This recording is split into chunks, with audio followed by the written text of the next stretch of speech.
Mateus capítulo de número 24, versículos de número 4 e 5, ouçam o que diz. E ele lhes respondeu: vede que ninguém vos engane, porque virão muitos em meu nome, dizendo, eu sou o Cristo, e enganarão a muitos. Eu falei os versículos 4 e 5, mas deixa eu ler também mais um aqui, que é o 24, o mesmo capítulo, versículo 24. Porque surgirão falsos cristos e falsos profetas, operando grandes sinais e prodígios, para enganar, se possível, os próprios eleitos. Amém. Podeis sentar.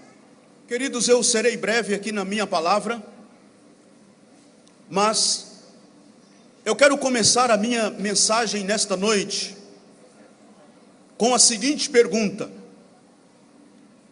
é possível nós termos uma pregação em que esta pregação parece que está falando de Jesus, mas quando você vai coincidir a mensagem que está sendo pregada com a narrativa do Evangelho ou com os Evangelhos, ela não está falando de Jesus? É possível? Sim, é possível. É possível que se tenha uma mensagem, ouçam isto, é possível que se tenha uma pregação que parece estar falando de Jesus. Ela pode até ter a performance, ela pode até ter a estética, ela pode aparentemente soar uma mensagem piedosa, mas no frigir dos ovos, ela não passa de uma mensagem de engano.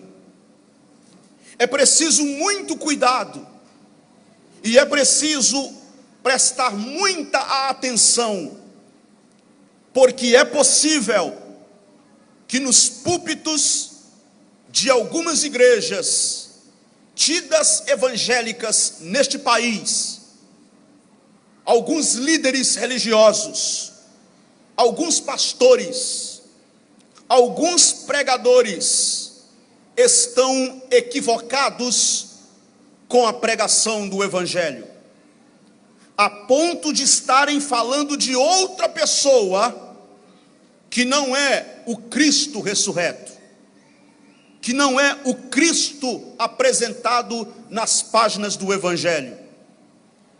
É preciso prestar muita atenção, porque o movimento evangélico brasileiro pós-moderno tem se desviado da proposta original do Evangelho de Jesus Cristo, a ponto de estarem alimentando uma mensagem altamente antropocêntrica.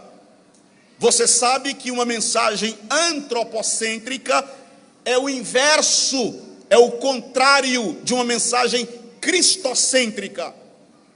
A mensagem cristocêntrica, Cristo é o centro. A mensagem antropocêntrica, o homem é o centro.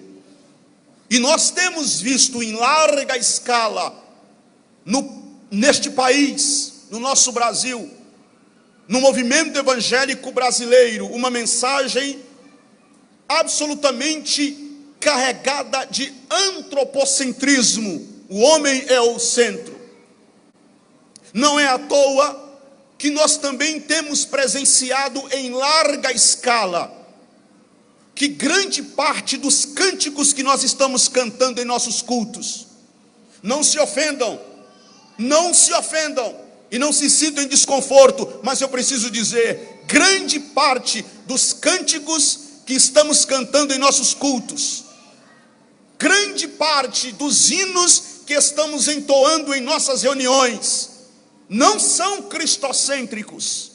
Arrancaram Jesus do centro dos cânticos, arrancaram Jesus do centro dos sermões arrancaram Jesus do centro das adorações e introduziram o próprio homem. Muitos dos cânticos que estamos ouvindo são cânticos antropocêntricos. É apenas para bajular o ego humano, é apenas para massagear o ego humano, quando na verdade o nosso intuito hoje à noite não é homenagear A ou B, não é massagear o ego de fulano ou beltrano, mas é dizer: Jesus, a ti é a honra, a ti é o louvor, a ti é a glória. O palco é teu, tu és a estrela que brilha entre nós, e nós nos reunimos aqui em torno do seu nome para glorificar o seu nome. É por isso, meus queridos irmãos, que eu começo a minha pregação hoje à noite com esta pergunta: é possível que se tenha uma mensagem que parece estar falando de Jesus, mas não está falando de Jesus?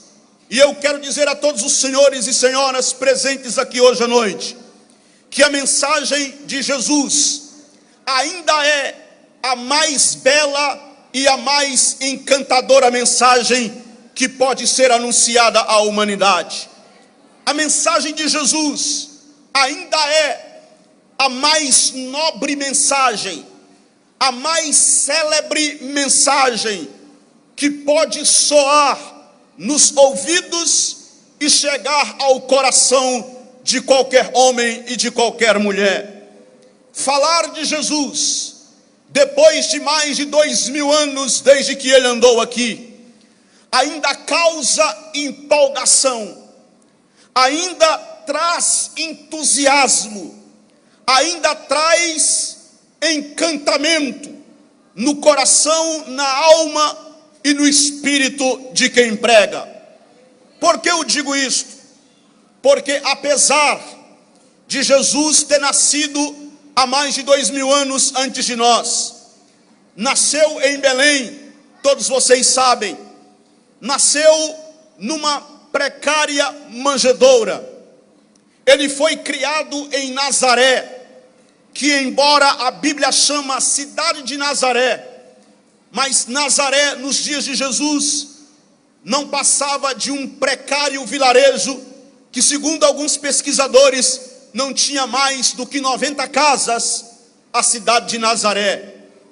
E como se não bastasse, os moradores de Nazaré, os contemporâneos de Jesus, eram vistos sob suspeita pelos seus compatriotas e pelos seus contemporâneos. Quem aqui não se lembra daquela ocasião em que Jesus foi apresentado a Natanael? E qual foi mesmo a pergunta que ele fez? Vem porventura alguma coisa boa de Nazaré? Jesus se criou ali em Nazaré, e ele ficou conhecido nas páginas do Evangelho, na boca dos evangelistas, na boca da igreja primitiva, como Jesus o Nazareno. Ele era chamado Jesus o Nazareno, Jesus de Nazaré, Jesus que foi criado em Nazaré, que se tornou conhecido também por causa da profissão do seu pai terreno, José, que era carpinteiro, e alguns o chamavam de o carpinteiro de Nazaré.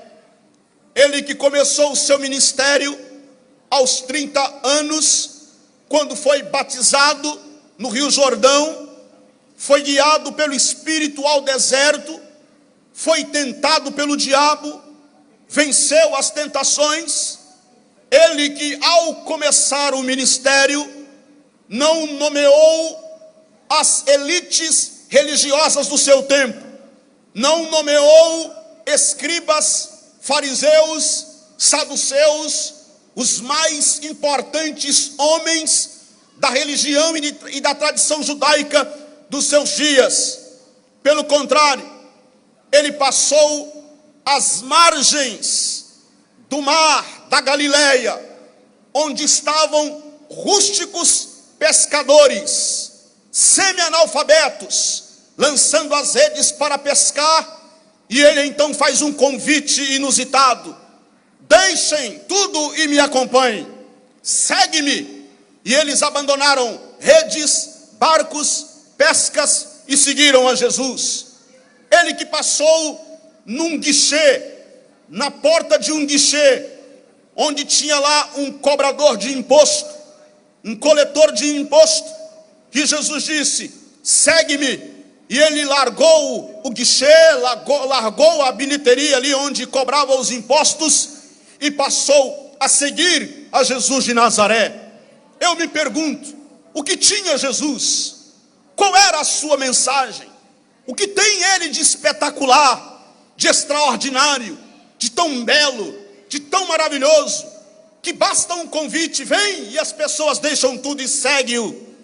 Que as pessoas abandonam tudo e vão atrás, e seguem os seus passos.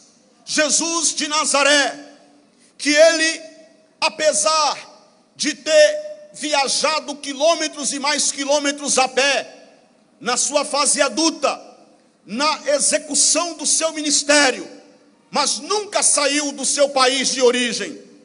Ele, que não fez nenhuma parceria política com a elite política do seu tempo, e nem foi parceiro da elite religiosa dos seus dias. Nunca bateu na porta de Herodes para fazer um acordo político. Nunca bateu na porta de Pilatos para fazer uma concordata, um conchavo político, para que o seu discurso caísse bem diante da multidão. Pelo contrário, ele foi uma pedra no sapato do sistema político e religioso do seu tempo. Fez denúncias tremendas. Denunciou o sistema político, denunciou o sistema religioso, chamou os fariseus na cara deles de hipócritas e de sepulcros caiados, que colocavam um peso sobre os ombros do povo que nem eles mesmos podiam carregar. Ah, como eu me encanto com Jesus! Ah, como eu fico maravilhado com a história da cruz, com a história do meigo nazareno, que não era um desaforado, que não era um crítico ácido, mas na sua palavra mansa, na sua mensagem dócil, na sua mensagem de amor, ele expunha a vergonha de homens corruptos e expressava o mais belo e lindo, extraordinário amor de Deus para toda a humanidade. Me impressiona que este Jesus, que não escreveu nenhuma linha, não produziu nada na dimensão da literatura, viveu num tempo diferente do nosso, há mais de 2000 anos, num mundo que não conheceu luz elétrica, num mundo que desconheceu a tecnologia das aparelhagens de som para ajudar na apresentação de suas mensagens e dos seus ensinos.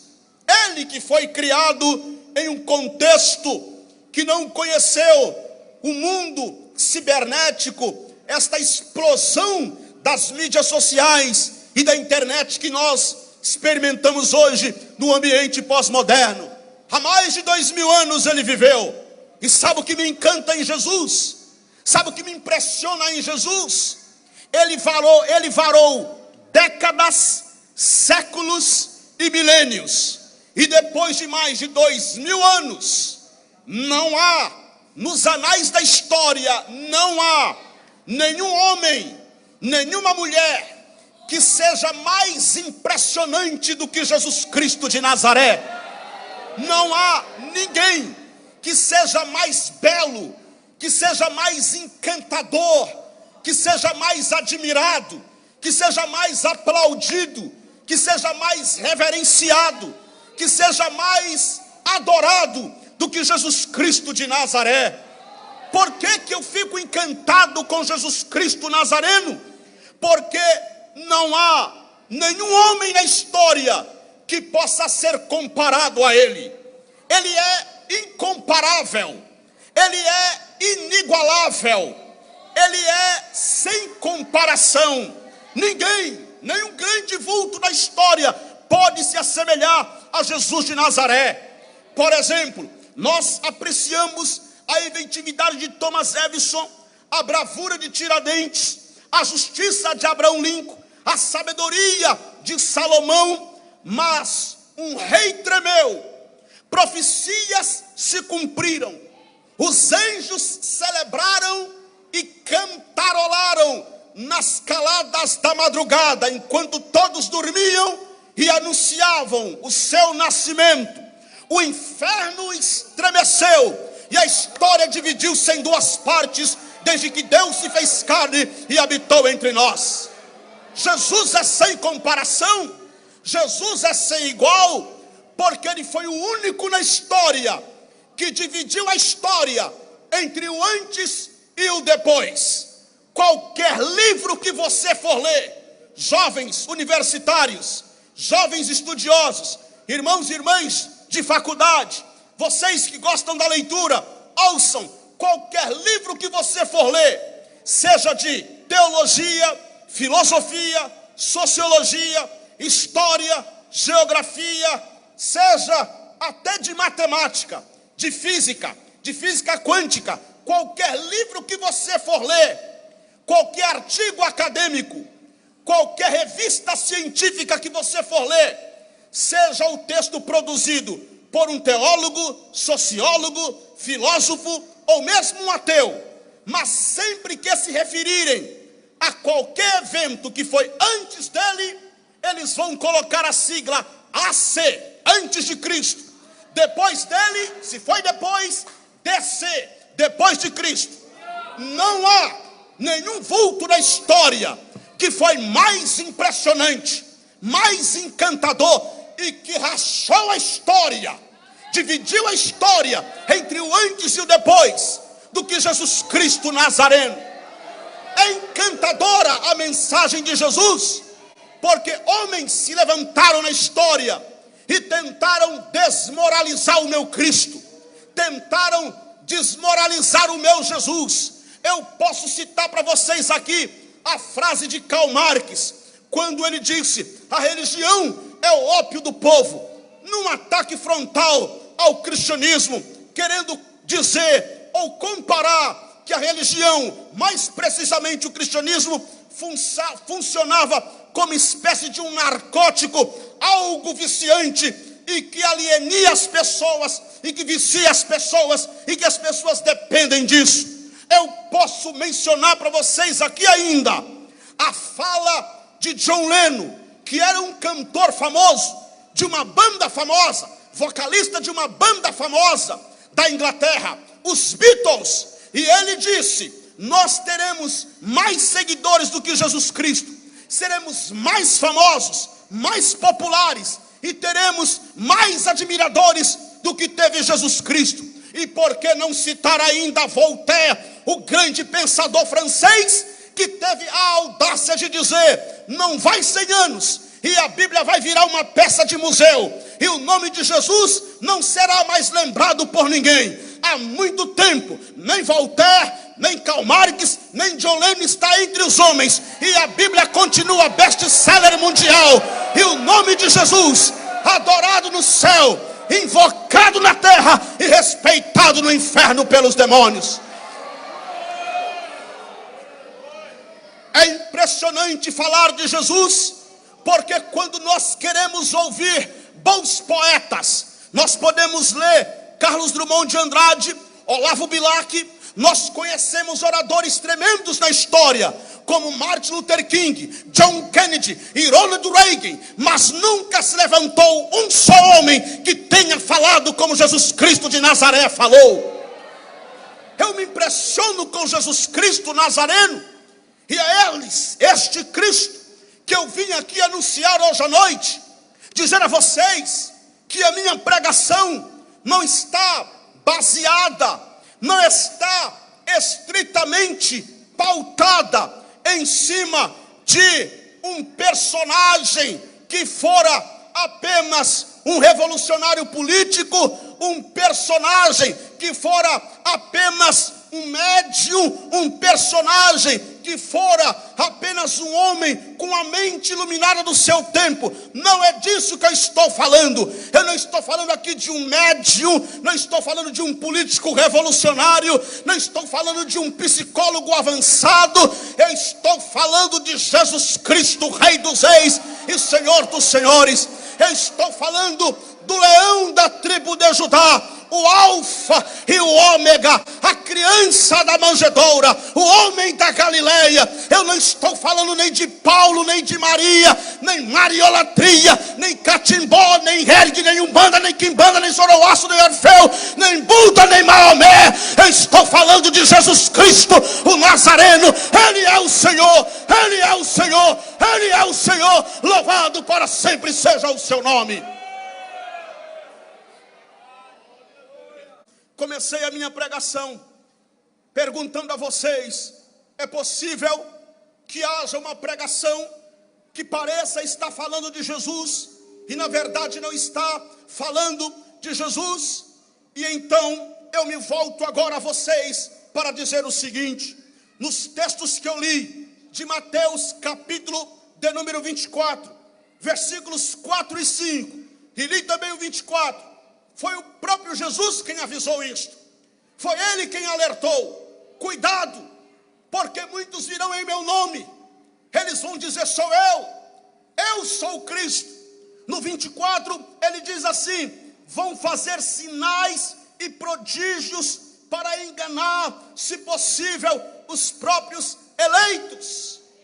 Queridos irmãos, é preciso prestar muita atenção, porque as mensagens pós-modernas, grande parte, não posso generalizar, mas grande parte dos sermões que estamos ouvindo no contexto da igreja pós-moderna tem se divorciado da mensagem da cruz, tem rompido com a doutrina dos apóstolos. É uma escancarada e aberta rebelião contra a mensagem da cruz de Jesus Cristo. E Jesus diz: preste atenção, cuidado, porque virão muitos em meu nome dizendo: sou eu sou o Cristo, e enganarão a muitos. Então, se nós não tomarmos cuidado, se nós não prestarmos a atenção para pregarmos, para reproduzirmos, para refalarmos, nada mais, nada menos do que a mensagem de Jesus, do que aquilo que Jesus propôs como a sua mensagem para o mundo, nós vamos desembocar e cair na tentação de ter uma mensagem que apenas parece, mas não é a mensagem de Jesus. Preste atenção, rapidamente, eu pontuei aqui algumas mensagens, algumas pregações que nós temos que prestar atenção. Eu vou mencionar, citar essas 3 mensagens aqui rapidamente e já vou terminar o meu sermão desta noite. Mas ouçam-me, em primeiro lugar, se nós pregarmos salvação pelas obras, nós não estamos falando de Jesus. Repetindo, se pregarmos salvação pelas obras, nós não estamos falando de Jesus. Por que não? Abram as vossas Bíblias comigo na carta do apóstolo São Paulo aos Efésios. Carta do apóstolo São Paulo aos Efésios, capítulo de número 2, versículo de número 8. Ouçam o que diz: porque pela graça sois salvos, mediante a fé, e isto não vem de vós, é dom de Deus, não vem das obras, para que ninguém se glorie. Não vem das obras, para que ninguém se glorie. Simplesmente nós temos esta frase, ou esta fala do apóstolo São Paulo: pela graça sois salvos, mediante a fé. Isto não vem de vós, é dom de Deus, e não vem das obras, para que ninguém se glorie. Olhem para cá, meus queridos e amados irmãos. Jesus Cristo, este que eu procuro exaltar na minha mensagem esta noite. Jesus Cristo, este que esta igreja está glorificando o seu nome nesta noite. Jesus Cristo, este que está presente entre nós nesta noite. Este mesmo Jesus foi preso no jardim do Getsêmani. Bateram nele, espancaram ele, colocaram uma coroa de espinhos sobre a sua cabeça e fizeram ele carregar uma cruz pesada. E ele carregou aquela cruz até um monte chamado Caveira. E lá no Monte Caveira, lá no Gólgota, ele foi pregado numa cruz e crucificado entre dois ladrões, e morreu como um criminoso comum. Mas ouçam-me com muita atenção: quando Jesus estava pendurado naquela cruz, o texto bíblico diz que ele bradou com grande brado, o brado que conquistou a nossa vitória, o brado que nos garantiu e nos assegurou vida eterna. Foi quando ele disse: consumatum est, em latim, que é a palavra tetelestai, que é a palavra está consumado.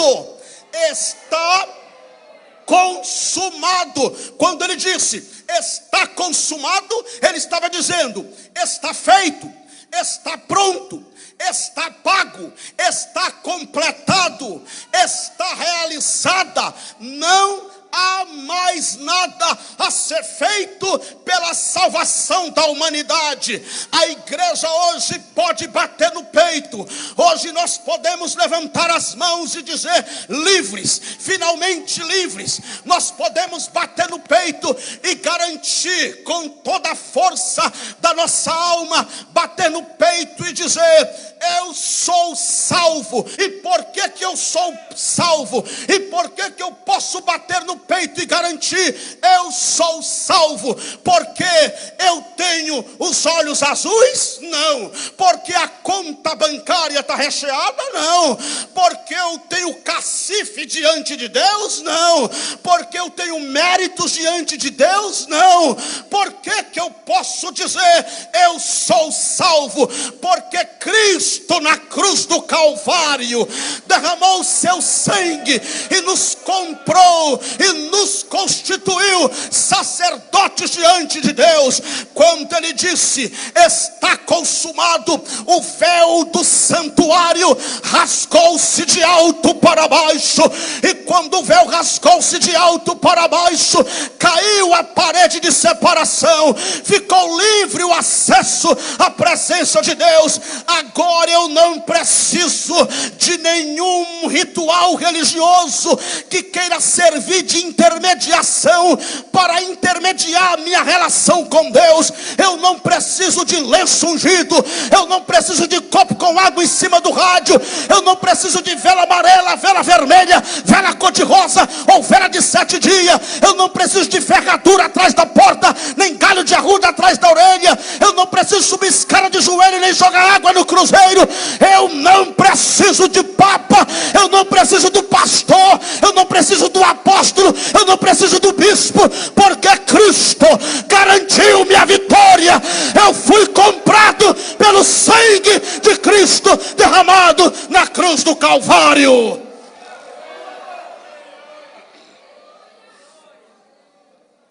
Precisamos voltar a pregar a mensagem da cruz, que anuncia para todos os homens que é de graça, é gratuito, não há preço nenhum a ser pago, porque todo o preço que tinha que ser pago, Cristo Jesus já pagou na cruz do Calvário. Está pago, está feito, está pronto, está realizado, está concretizado, foi pago na cruz do Calvário.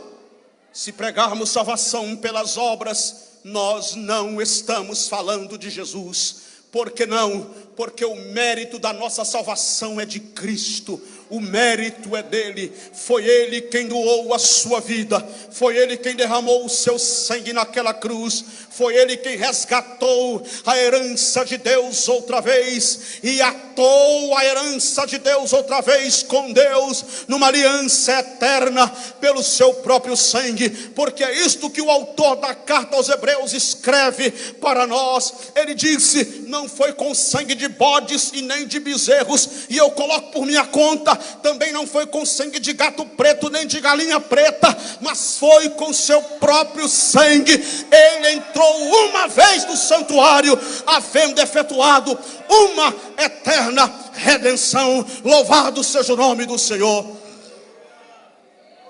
Mas em segundo lugar, meus amados irmãos, em segundo lugar, se nós não pregarmos a mensagem da cruz, nós não estamos falando de Jesus. Se não pregarmos a mensagem da cruz, nós não estamos falando de Jesus. Abram as vossas Bíblias comigo. Primeira carta do apóstolo São Paulo aos Coríntios. Primeira carta do apóstolo São Paulo aos Coríntios, capítulo de número 1, versículo de número 18. Ouçam o que diz: certamente a palavra da cruz é loucura para os que se perdem, mas para nós que somos salvos é o poder de Deus. Pois está escrito: destruirei a sabedoria dos sábios e aniquilarei a inteligência dos instruídos. Onde está o sábio? Onde está o escriba? Onde está o inquiridor deste século? Porventura não tornou Deus louca a sabedoria do mundo? Visto que, como na sabedoria de Deus o mundo não o conheceu por sua própria sabedoria, aprove a Deus salvar os que creem pela loucura da pregação. Porque tanto os judeus pedem sinais, como os gregos buscam sabedoria, mas nós pregamos o quê? Pregamos a Cristo crucificado, escândalo para os judeus, loucura para os gentios. Mas para os que foram chamados, tanto judeus como gregos, pregamos a Cristo, poder de Deus e sabedoria de Deus. Se não pregarmos a mensagem da cruz, nós não estamos falando de Jesus. Por quê? Porque tudo converge na cruz. A cruz é o centro, o resto é periferia. A cruz é o centro, o resto é circunferência. Tudo converge na cruz. Sabe por quê? Porque a cruz é antes da fundação do mundo. Antes que o mundo viesse a existir, já existia uma cruz. Já existia uma cruz. O que aconteceu há mais de 2000 anos, no espaço-tempo, dentro da história do espaço-tempo, foi a cena da crucificação. Mas a cruz é antes da fundação do mundo. Por isso a Bíblia diz: Jesus Cristo é o Cordeiro que foi morto antes da fundação do mundo. Queridos irmãos, sabe uma coisa que me inquieta muito? Sabe uma coisa que mexe muito comigo? A ponto de causar, perdão a expressão, mas a ponto de causar até uma certa irritação. Sabe o que me incomoda muito? É que hoje nas igrejas evangélicas fala-se de tudo. Fala-se de demônios, fala-se de anjos. Tem algumas igrejas, eu não vim aqui criticar a igreja de ninguém, mas em algumas igrejas, em alguns cultos, ele tem lugar, o diabo tem lugar até para dar entrevista. O que você veio fazer? Para onde vai? O que quer? O que não quer? O que fez? O que deixou de fazer? Fala-se de tudo. Para não falar de mensagens, de pregadores, que eu peço permissão a vocês também, porque não é o meu objetivo aqui criticar ninguém, mas é necessário que se fale, que fugiram da mensagem da cruz, reduziram a sua mensagem em historinhas de carochinha, em papo furado, em historinha mexida, invenções, mentiras, e não falam nada de Jesus. Outros querem contar a história do Antigo Testamento e gastam 1 hora com o microfone na mão apenas contando a história do personagem fulano, do personagem Beltrano. Foi Moisés, foi José e foi Abraão, e Jesus não aparece nem 1 hora, não aparece nada. Aí você me diz: mas pastor Nilson, você é contra pregar sobre os personagens do Antigo Testamento? Não, claro que não. Eu creio em toda a Bíblia como palavra de Deus inspirada. Toda ela, toda a escritura é divinamente inspirada para ensinar, para redarguir, para exortar, para consolar, para falar. Eu creio em toda a escritura como palavra de Deus inspirada. Mas, meus queridos irmãos, permita-me, está acontecendo uma verdadeira brincadeira, um desrespeito com a capacidade intelectual dos irmãos. Reduziram a mensagem apenas em chavões, história do Antigo Testamento, de personagens, como eu já falei, a história pela história, que gira em torno, nada mais, nada menos, de chavões, jargões e pregações de autoajuda, que não leva ninguém a lugar nenhum. Aí você me diz: mas o que é que você tem contra? Repito, nada contra pregar sobre os personagens do Antigo Testamento, desde que desemboque em Jesus, porque toda a Bíblia aponta para Jesus. Quem é o centro das Escrituras? Cristo. Quem é a chave hermenêutica da Bíblia? Cristo. Quem é os óculos, as lentes com as quais eu devo ler a Bíblia? Os óculos, as lentes com as quais eu leio a Bíblia, não é a lei de Moisés, não é o próprio Moisés, mas é Cristo, porque tudo converge nele. Leia a Bíblia para você ver. Gênesis, Êxodo, Levítico, Números e Deuteronômio, que são 5 primeiros livros da Bíblia, eles apontam quem? Cristo. Leia a Bíblia e você vai chegar nos livros históricos que começam em Josué, eles apontam quem? Cristo. Continue lendo, você vai chegar nos poéticos, começa em Jó, eles apontam quem? Cristo. Continue lendo, você chega nos proféticos, eles começam em Isaías, apontam quem? Cristo. Leia e você vai chegar no Novo Testamento, Mateus, Marcos, Lucas e João, eles estão falando do que? Nascimento, vida, obra, morte e ressurreição de Cristo. Continue lendo a Bíblia, você vai chegar em Atos dos Apóstolos, que é o primeiro livro de história da igreja, de uma igreja cheia do Espírito Santo anunciando Cristo. Continue lendo a Bíblia e você vai chegar nas cartas de Paulo, elas começam em Romanos. Qual é o grande tema de Paulo? Paulo declarou dizendo: eu decidi nada saber entre vós, a não ser Jesus Cristo e este crucificado. Leia a Bíblia e você vai chegar nas cartas gerais. O que é que as cartas gerais, a quem as cartas gerais apontam? Cristo. Hebreus capítulo 1 versículo 1. Antigamente Deus falou aos pais pelos profetas, mas nesses últimos dias tem nos falado pelo Filho, a quem constituiu sobre todas as coisas. Leia a Bíblia e você vai chegar no livro do Apocalipse. Qual é o grande tema do Apocalipse? Você me diz: o tema do Apocalipse, pastor, sabe qual é? É a besta, errou. Então é o dragão, errou também. Já sei, o grande tema do Apocalipse são 7 anjos que tocam 7 trombetas. Está errado ainda. Então são as 2 testemunhas, também não.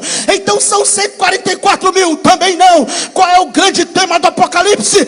O Cordeiro que foi morto, mas vive para todo sempre. Ele é o tema de toda a Bíblia. Será que você pode levantar as suas mãos para os céus? Será que você pode levantar as suas mãos para os céus e dizer: glória a ti, Jesus, glória a ti, Jesus, glória a ti, Jesus, porque tu és o Senhor, tu és o Senhor, tu és o Senhor, tu és o Cristo da congregação do Monte Sião, tu és o Senhor.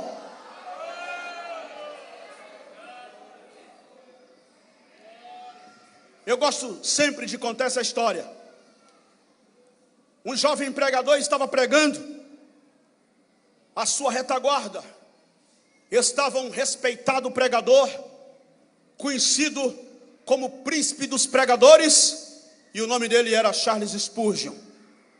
Quando o moço terminou a pregação, que cumprimentou o velho pregador e perguntou a ele: como foi o meu sermão? Charles Spurgeon respondeu: muito pobre o seu sermão. Aí ele assustou: como pobre? Minha mensagem teve começo, meio e fim. Construí muito bem os argumentos, fiz a conclusão.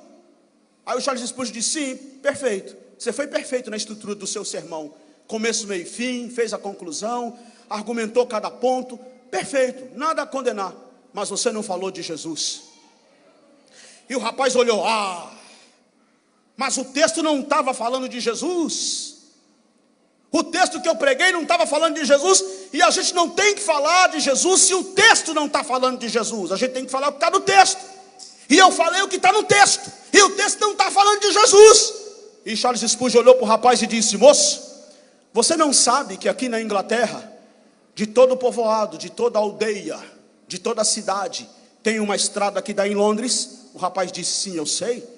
E Spurgeon respondeu: assim é a Bíblia, do Gênesis ao Apocalipse, todo o texto tem uma estrada que dá em Jesus. Você não fala de Jesus se você não quiser. Você não fala de Jesus se você não gosta de Jesus. Porque na verdade é isso que dá para pensar de algumas pessoas. Porque na verdade o discurso de Jesus, a mensagem de Jesus não combina mesmo não com gente arrogante. Se você é arrogante, pescoço grosso, que gosta de olhar para as pessoas de cima para baixo, realmente não dá para falar de Jesus mesmo não, porque não combina. Jesus era manso e humilde de coração. Se você é essa pessoa assim, que gosta de desfazer dos outros, se você é esta pessoa nada solidária, não sente a mínima compaixão pelos que sofrem, pelos que choram, pelas viúvas, pelos órfãos, não move uma palha do lugar para fazer alguma coisa por tanta gente que sofre, realmente você está desalinhado de Jesus, desalinhado da mensagem de Jesus, porque Jesus diz: quem quiser vir após mim, negue-se a si mesmo, tome cada dia a sua cruz e siga-me. Seguir a Jesus é renunciar, seguir a Jesus é negar o eu, é negar a arrogância, é negar a prepotência, é se tornar simpático e empático com os que sofrem, é assumir a cruz de forma radical e dizer: Jesus, eu te seguirei, custe o que custar, haja o que houver, eu te seguirei para o resto da minha vida. Esta é a mensagem de Jesus. E por último, eu termino aqui em terceiro e último lugar. Se nós não pregarmos a doutrina da ressurreição, nós não estamos falando de Jesus. Se não pregarmos a doutrina da ressurreição, nós não estamos falando de Jesus. Senhores e senhoras, moças e rapazes, homens e mulheres, escutai a voz deste simples pregador que vos fala hoje à noite. A mensagem mais espetacular que nós temos para anunciar a este mundo, a mensagem mais extraordinária que nós temos para pregar a este mundo, a mensagem mais nobre, mais encantadora que nós temos para anunciar a este mundo, é que aquele que foi sepultado ressuscitou ao terceiro dia, tomou a chave do inferno e da morte, e está vivo. Ei, Jesus está vivo, Ele vive eternamente. E foi isso que tornou a mensagem de Cristo Jesus diferente do sistema religioso dos seus dias. O que foi que tornou a mensagem de Jesus diferente dos sistemas religiosos dos seus dias? Foi que Ele ressuscitou dentre os mortos. Em Atos dos Apóstolos, capítulo 17, versículo de número 18, Paulo estava em Atenas, no centro intelectual do mundo de sua época, debatendo com os mais célebres filósofos, anunciando a mensagem do Evangelho. E então eles perguntaram assim, versículo 18: alguns dos filósofos epicureus e estoicos contendiam com ele, havendo quem perguntasse: que quer dizer esse tagarela? E outros diziam: parece pregador de estranhos deuses. Olhem para mim. Por que eles estavam dizendo que Paulo parecia pregador de estranhos deuses e estavam chamando Paulo de tagarela? Por quê? O próprio versículo responde. Se terminar de ler o texto responde. Pois pregava a Jesus e a ressurreição. Parece que o que deixa esses filósofos epicureus e estoicos incomodados é o fato de que Jesus ressuscitou dentre os mortos, pastor Samuel. Que se incomoda a eles. E sabe, tem muitos crentes hoje que estão parecendo com esses filósofos aqui epicureus e estoicos. Você diz assim: receba milagre, toma a chave, olha aí a bênção, mulher nova, marido novo, receba carro, receba casa, eu quero, eu aqui, me dá minha bênção, meu milagre, eu quero, tira o pé do chão, joga para cima, eu quero. Cutuca o irmão, olha no olho dele, balança ele, abre a mão, fecha a mão, senta, levanta, roda, decreta, determina, bate o pé, faz igual o menino pirracento aí com Deus, eu quero, todo mundo. Aí você diz assim: Jesus ressuscitou. Aí os crentes ficam assim: Cristo vive. Eu ouvi dizer mesmo. Jesus ressuscitou. Parece que quando eu era criança minha avó me contou uma historinha assim. Cristo vive. Na ceia passada o pastor pregou sobre isso. Parece que a ressurreição de Jesus já não diz mais respeito a ninguém. Mas deixa eu te dizer aqui hoje à noite: se Cristo não ressuscitou, este meu sermão é oco, é vazio. Se Cristo não ressuscitou, você perdeu seu tempo aqui até agora ouvindo um pregadorzinho paulista. Se Cristo não ressuscitou, você está perdendo seu tempo. Se Cristo não ressuscitou, é inútil a vossa fé e é vã a nossa pregação. Mas de fato Cristo ressuscitou dentre os mortos, sendo Ele a primícia dos que dormem. Aleluia, aleluia, aleluia. Portanto, eu quero finalizar a minha pregação aqui hoje à noite dizendo a esta igreja que o eixo da minha mensagem, o eixo da mensagem cristã, o ponto central da mensagem cristã é que quem teve o último grande brado da vitória não foi Pilatos. Quem teve o último grande brado da vitória não foi Herodes, não foi Caifás e nem Anás, não foi o Império Romano, não foi Barrabás e nem foi a multidão que disse crucifica-o. Quem teve o último grande brado da vitória foi aquele que desceu às profundezas do abismo, tomou a chave do inferno e da morte e bradou dizendo: é-me dado todo o poder nos céus e na terra, nos céus e na terra. Eu quero te dizer aqui hoje à noite, homem, mulher, irmão, irmã, moço, moça, que me ouve hoje à noite, a nossa pregação não é sobre um cadáver, a nossa pregação não termina num defunto, a nossa pregação não termina numa sepultura, a nossa pregação é consumada naquele que vive e brevemente voltará montado num cavalo branco, e na sua costa estará escrito Rei dos Reis e Senhor dos Senhores. Fica em pé comigo na presença de Deus agora. Ele vive, ele vive, ele vive, ele vive, ele vive. O de cruz se erigiu, dela ao dia fugiu, como emblema de vergonha e dor. Mas contempla essa cruz, porque nela Jesus deu a vida por mim, pecador. Toda a igreja cante bem alto. Sim, eu amo a mensagem da cruz.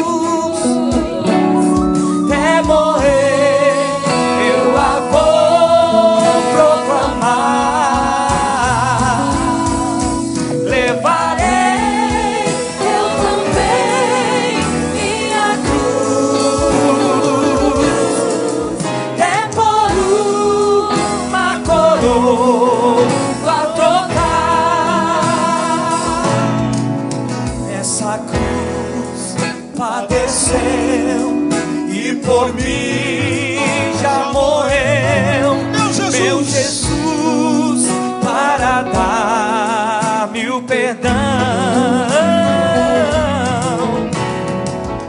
Eu me alegro na cruz, dela vem graça e luz. Pega a sua Bíblia aí. Para mim, pega a sua Bíblia. Minha santificação. Pega a sua Bíblia. Levante bem alto. Agora cante. Se eu amo a mensagem